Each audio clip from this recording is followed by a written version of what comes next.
प्रेक्षकांनो, ठरलं तर मग या मालिकेचा 10 जुलैचा रिव्ह्यू तुम्ही ऐकत आहात आणि आज भला मोठा 25 मिनिटाचा व्हिडिओ दाखवलाय त्यांनी. तर झालंय असं, कल्पनाताईंनी या सायलीला मालकीन बनवून टाकलंय आणि आता त्या सगळ्यांच्या समोर सांगतायत की हे घे, आजपासून यांचा हिशोब तूच बघायचा. सायली म्हणते आई एवढे सगळे व्यवहार मी बघायचे म्हणजे? आता पूर्णाजी म्हणतात अगं काय काय आतापर्यंत कल्पना सांभाळायची ना, आता तू सांभाळ, हिशोब बघ बरं. पूर्णाजी तिथेच बसलेत आता. मग आता सायली म्हणते विमलताई सगळ्यांसाठी चहा टाका हां. मग त्या दादांना विचारते सायली, दादा तुम्ही त्या दिवशी आईंना बोलत होतात ना तुम्हाला डायबिटीज झालाय? ते म्हणतात हो ताई. मग आता ती सायली विमलताईंना सांगते विमलताई यांच्या चहात साखर नका हां टाकू, बसा ना तुम्ही सगळेजण, मी हिशोब बघते.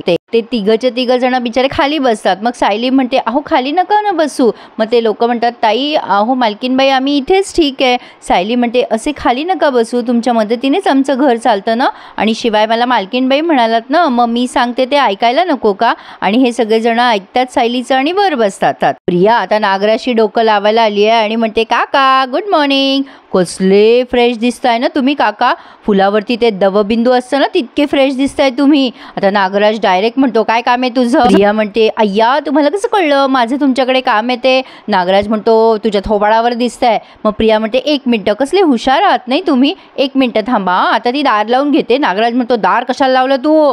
माझा जीव घ्यायचा आहे का तुला माझा? महागात पडेल ना तुला. प्रिया खाली वाकून काहीतरी घेते कपाटातून आणि म्हणते तुमच्याकडनं मला खूप उपयोग करून घ्यायचा आहे काका. नागराज म्हणतो कसला उपयोग, काय करतेस तू सांग. आता प्रिया पेन देते त्यांच्या हातात आणि म्हणते पेन शोधत होते हो. अहो पेपरवर सह्या कशा करणार तुम्ही? नागराज म्हणतोय कसले पेपर? प्रिया म्हणते अहो किती विचारताय प्रश्न तुम्ही. अहो माझ्या बाबांनी नाही का एक प्लॉट माझ्या नावावर केला होता, जो प्लॉट तुम्ही तुमच्या नावावर करून घेतला होता तो प्लॉट परत नको का मिळवून घ्यायला, त्यासाठी म्हणून ट्रान्सफर पेपरवर सह्या करा. नागराज म्हणतो मी एक शेवटचा प्रश्न विचारू का तुला? माझ्या बाबांनी म्हणतेस ना तू, अगं कोण आहेत ग तुझे बाबा? माझ्या माहितीप्रमाणे तुझ्या बापाचा तर पत्ताच नाहीये. प्रिया म्हणते अय्या त्यांचा पत्ता तुम्हाला लागलाय माहित नाही का? माझे बाबा म्हणजे रविराज किल्लेदार, तुमचा भाऊ, सख्खा भाऊ. करा सह्या करा. नागराज म्हणतो करणार नाही, ही सगळी प्रॉपर्टी माझ्या दादाची आहे म्हणजे माझी आहे, ही प्रॉपर्टी मलाच मिळणार आहे, तुझं त्याच्याशी काही संबंध नाहीये. मग प्रिया त्याला धमकवते आणि म्हणते अच्छा माझे हात काही रिकामेच राहणार का? मग रिकामे कसे राहतील माझे हात? माझ्या हातामध्ये माझा व्हिडिओ आहे ना 10 डिव्हाइसेसवर सेव्ह केलेला, त्यात मी सगळं काही रेकॉर्ड केलेलं आहे, त्यामुळे पटकन सही करा. काय हो काका तुम्ही मला जीवे मारायचा प्रयत्न केलात, कमीत कमी त्याच्या बदल्यात एक छोटंसं गिफ्ट आहे असं समजा ना. हा एपिसोड आहे ना प्रेक्षकांना खूपच असं फॉर्मल वाटलाय. आता इकडे सायलीने या तिघांचा हिशोब केला आणि त्यांना त्यांचे महिन्याचे पैसे वाटून दिले. आता त्यातले एक दादा म्हणतात अहो ताई माझे तर 1800 रुपये आहेत महिन्याचे, तुम्ही जरा चुकून जास्ती दिलेत मला. सायली म्हणते दादा चुकून नाही दिलेत, मुद्दामच दिलेत, तुमच्या घरी लग्न आहे ना तर राहू द्या थोडे जास्तीचे पैसे. ते दादा म्हणतात लई उपकार झाले बघा तुमचे. सायली म्हणते अहो उपकार कसले, याच घरातली माणसं आहात ना तुम्ही, घ्या ना घ्या चहा घ्या. आता अस्मिता येते आणि म्हणते अरे वा वा मस्त चाललंय हिचं, घरातल्या किल्ल्या हिच्या हातात गेल्या म्हणजे आता ही सगळे पैसे उडवून टाकणार. कल्पनाताई म्हणतात अगं अस्मिता याला पैसे उडवणं म्हणत नाही, माणसं जोडणं म्हणतात. मग आता अस्मिता म्हणते मम्मा तू तर हिचीच बाजू घेणार ना, तिने या माणसांना आपल्या सोफ्यावर आणून बसवलंय, उद्या ही डोक्यावर बसली ना तर सांगू नकोस मला. पूर्णाजी म्हणतात अस्मिता तुला कोणी काही सांगायला जात नाही, तूच सगळ्यांची बडबड करत असते. मग सायली म्हणते अहो अस्मिता ताई ही आपल्यासारखीच माणसं आहेत ना, मग ह्यांना वेगळी वागणूक कशाला द्यायची? मग लगेच अस्मिता म्हणते तुम्हाला शिकू नकोस हा. या दोघींचा तमाशा बघून ती माणसं म्हणतात बरोबर ताई येतो आम्ही. चहा घेतला की नाही कोणाच टोक त्यांनी असो. तर आता अर्जुन सगळं बघतोय बरं का तिथनं जिन्यावरनं. ती लोक गेल्यानंतर पूर्णाजी अस्मिताला ओरडतात अस्मिता तुला काही कळतं का ग, कुठे काय बोलायचं काय नाही ते, आपलं घर अगदी योग्य व्यक्तीच्या हातात गेलंय. कल्पना मला जशी तुझ्याबद्दल खात्री होती ना अगदी तू व्यवस्थित हे घर सांभाळशील, अगदी तशीच खात्री मला आता सायलीबद्दल वाटते बरं. कल्पना त्यांना फार आनंद होतोय पण अस्मिताचा नेहमीप्रमाणे गटाणा झालाय. तर इकडे ही प्रिया नागराजला धमकी देते सही करा नाहीतर किल्लेदारला तो व्हिडिओ पाठवीन. नागराज म्हणतो नाही करणार सही, काय करशील? आता ही प्रिया काय करते मोठ्याने ओरडते दरवाजाजवळ जाऊन बाबा ओ बाबा हे बघा ना हे नागराज काका. आता नागराज घाबरतो आणि म्हणतो ए बाबा ए अगं ए बाई काय करतेस तू, ए काय मला आयुष्यातून उठवणार आहेस का तू? आण ते पेपर मी करतो सही. तिकडनं रविराज जोरात ओरडतात काय झालं ग? आता ही म्हणते अहो काही नाही बाबा नागराज काकांनी माझी गोष्ट घेतली होती ते देताय आता परत, झालं सॉल्व झालं आता. मग रविराज चिडतात आणि म्हणतात काय लहान पोरांसारखं भांडताय रे तुम्ही. मग आता लगेच हा नागराज तिला असं खुणवतो चुप्प बैस आणि म्हणतो काय नाही रे दादा, मस्करी चालली होती आमची. मग प्रिया नागराजला म्हणते दात काय काढताय, चला चुपचाप सही करा. नागराज आता चुपचाप सही करतोय आणि प्रिया लगेच म्हणते नेक्स्ट पेज ते पण राहिलंय त्याच्यावर सही करा. मग नागराजने सही केल्यानंतर प्रिया त्यांना म्हणते थँक्यू हां काका, खरंच तुम्ही खूप गोड आहात. तुम्ही ना किल्लेदारांचं चॉकलेट आहात, चॉकलेट नाही चॉकलेट बॉयच आहात ना तुम्ही. ते पेन राहू दे तुमच्याकडे, ते तुमचंच आहे आता, असं म्हणून ही तिथून निघून गेली आहे. पण आता नागराजचा संताप झाला. इकडे कल्पनाताई सायलीला म्हणतात कसं वाटतंय सायली तुम्हाला असा हा एपिसोड फॉर्मल नाही वाटत आहे का प्रेक्षकांनो. म्हणजे बघा ना असं वाटतंय जसं की आत्ताच अर्जुन सायलीचं लग्न झालंय. ठीक आहे एक्सेप्ट केलं पूर्णाजीनं, पण मला ना तो सिक्वेन्सच नाही कळला, रॅदर पटला नाही असं म्हणायला हरकत नाहीये. आता या कल्पनाताई सायलीला म्हणतात कसं वाटतं तुला. सायली म्हणते जरा दडपण आलंय, पण अर्जुन विचार करतो माझी बायको या घराची मालकीण मस्त वाटतंय. सायली म्हणत असते आई जरा दडपण आल्यासारखं वाटतंय. कल्पनाताई म्हणतात मला माहिती आहे ना पूर्णाईचा निर्णय कधीच चुकणार नाही. मग ही अस्मिता मनात विचार करते पण माझ्यावर या नवीन मालकिणीबाईकडनं पैसे मागायची वेळ येऊ नये म्हणजे झालं. कल्पनाताई सायलीला म्हणतात हिशोबाची वही घेऊन ये बरं सायली, मला तुला काहीतरी सांगायचं आहे. सायली आता ती वही घेऊन येते तेव्हा कल्पनाताई म्हणतात हे बघ या महिन्याचा खर्च आहे ना तो अर्जुन आणि अश्विन दोघांकडनं मागून घे हां. आता सायली म्हणते आई मी. मग कल्पनाताई म्हणतात तू नाही तर आणखीन कोण, बघ आले ते माग जा. सायलीला आता जरा लाज वाटते, ती म्हणते आई राहू द्या ना मी पुढच्या महिन्यात मागेन ना. आता ती अश्विनच्या समोर येते पण पुन्हा माघारी फिरते. अश्विन आणि प्रतापरावना कळे ना काय झालंय. सायली म्हणते आई मला नाही जमणार, मी आत्ताच घेतली आहे ना जबाबदारी, मला नाही धीर होते पैसे मागायचा. प्रतापराव म्हणतात काय चाललंय काय तुमच्या दोघींचं. अश्विन म्हणतो डॅड मला तर वाटतंय ना या सासू सुनेची काहीतरी कॉन्स्पिरन्सी सुरू आहे आपल्याबद्दल. कल्पनाताई म्हणतात अरे बाबा अश्विन तसं काही नाहीये, मी हिला जरा 4 गोष्टी शिकवतेय पण हे आपल्याला अजाळूचं झाड नाही पण शिकेन माझी सून हळूहळू. सायली मनात विचार करते घर सांभाळणं किती सोपं असतं असं सगळ्यांना वाटतं, पण नंतर कळतं की ही किती तारेवरची कसरत असते. खरंच घरच्या गृहिणीचं काम किती अवघड असतं नाही. पण मला हे जमेल का. आता हे काही दाखवायला नसलं ना की अस्मिता आणि प्रियाची लुटूपुटूचे प्लॅनिंग दाखवतात. अस्मिता प्रियाला फोन करते आणि म्हणते नाही बाबा आता मला सहन होत नाहीये, ही रस्त्यावरची पोरगी काय घराची मालकीण होणार आहे का. मग प्रिया म्हणते अस्मिता अगं तुला सांगितलं मी तिच्याकडनं ते लग्नाचे पेपर शोधून काढ, याच्यावर हाच तर पर्याय आहे. अस्मिता म्हणते अगं कधी जाऊ मी तिच्या खोलीमध्ये, ती 24 तास घरातच पडलेली असते, तिला दाखवायचं असतं ना पूर्णाजीला आणि मम्माला किती काम करते ती. मी अशा सिच्युएशनमध्ये कशी जाऊ तिच्या खोलीत सांग बरं. प्रिया म्हणते अगं अस्मिता मी कसं सांगू तुला, तुझ्या घरात तुला काय करायचंय कसं करायचं हे तुला कळायला हवं ना. अस्मिता म्हणते अगं पण. प्रिया म्हणते अगं हे बघ म्हणजे अगं ती कॉन्ट्रॅक्टची फाईल आहे ना ती सगळ्या प्रॉब्लेमवरचं सोल्युशन आहे. अस्मिता म्हणते हे सगळं ठीक आहे पण तुला कळतंय का तुला पूर्णाजीला पुन्हा इम्प्रेस करावं लागणार आहे तरच ती घरात घेणार आहे तुला. लगेच प्रिया म्हणते त्याचा विचार करून ठेवलाय मी. तुला माझ्या आईची डायरी आठवते का अस्मिता, पूर्णाजीच्या खोलीत येती. अस्मिता म्हणते आठवते ना. नाही म्हणजे आपण गणपतीच्या वेळेला चोरली होती ती, त्यावेळेला सगळा प्लॅन फ्लॉप झाला होता आपला. मग ही प्रिया म्हणते अगं नाही होणार प्लॅन फ्लॉप आता, तू डायरी आणून दे फक्त मला. अशी पारायणं करते की नाही मी त्या डायरीची सेम टू सेम मी माझ्या आईसारखी वागेल. मग पूर्णाजी इम्प्रेस झाली म्हणून समज, तू नक्की मला ती डायरी आणून दे. अस्मिता म्हणते अगं पण. मग ही लगेच म्हणते अगं अस्मिता मला अभ्यास आहे मी नंतर बोलते, लगेच फोन ठेवून देते. अस्मिता वैतागते आणि म्हणते अरे यार अशी काय ही, आणि हिला हिच्या आईसारखं वागायसाठी डायरीची कशाला गरज पडते.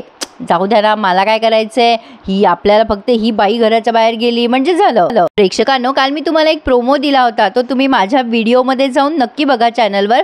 आता हा अर्जुन आहे ना तो या प्रियासोबत नाटक करणार आहे प्रेमाचं, कारण त्याला मधुभाऊ लवकर सुटायला हवेत.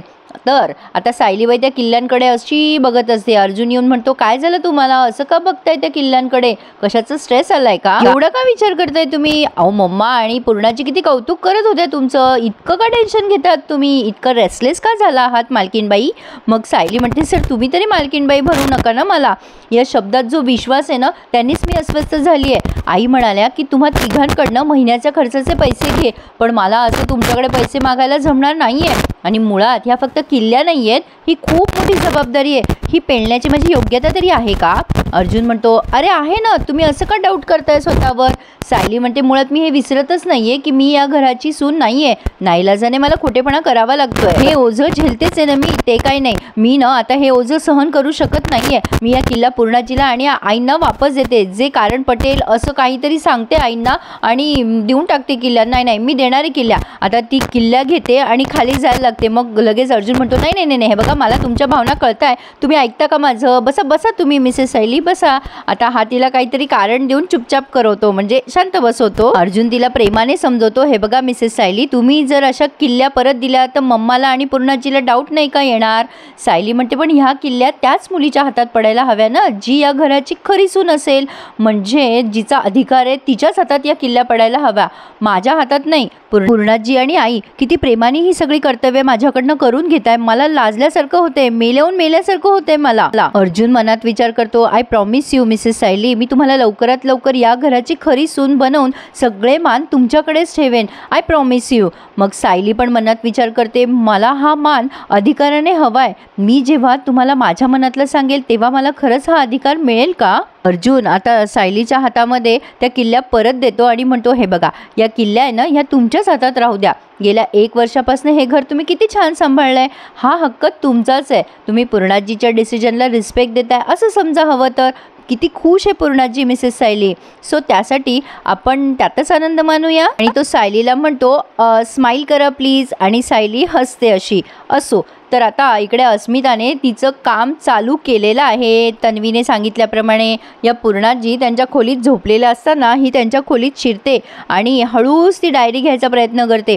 पूर्णाजी गाढ झोपलेल्या असतात, पण आता काहीतरी वाजतं तिच्याकडनं खडकन आणि ती डायरी घेताना पूर्णाजी उठतात आणि म्हणतात, काय गं अस्मिता, काय करतेस तू माझ्या खोलीमध्ये? अस्मिता आता घाबरते आणि लगेच पूर्णाजीची एक साडी घेते आणि त्या साडीमध्ये डायरी गुंडाळते आणि म्हणते, अगं पूर्णाजी, तू जागी झालीस का आवाजाने?